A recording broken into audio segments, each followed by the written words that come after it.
Okay, so in this exercise we're actually using 2 wobble boards, and this was like kind of an invention we learned of through Jennifer Thompson, so the world's best bench presser.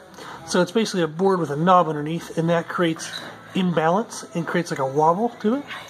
And we're giving my mom the slingshot because I want to help her actually in her pressing muscles to make her do more push-ups, but yet her stabilization muscles in the wrist and the shoulders and the elbow aren't really helped much through the slingshot, so she's having to kind of control that and deal with the stabilization as she fatigues more and more and more. So rather than only having to stabilize a set of 10 reps, she's now having to stabilize a set of 20 to 30 reps. So this increases our work on the stabilization muscles while aiding the pressing muscles, but allowing us to overload that stabilization factor. Good, she's cranking away. I think she's at like 76 or something like that. Keep going, doing good. Come on, all the way. Come on, you got more. You got more. Excellent job. Not ready. Good. Okay, so here we are setting up for our second set. So basically we change up how we do this all the time, but the general concept is kind of like a stabilization challenge push-up. So, and we'll do this sometimes as a warm-up before we do heavy pressing to get our stabilization muscles ready for the workout.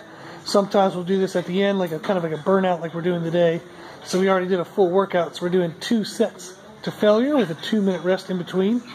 So you kind of just throw these in, and what the benefit is you can have all the power in the world, but if you can't stabilize and control that power, then you're going to be limited in your strength.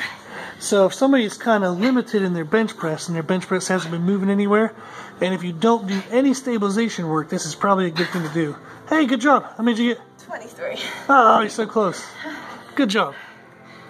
So basically this is again something you'd add in just to help push you past the current plateau if you're not doing it at all.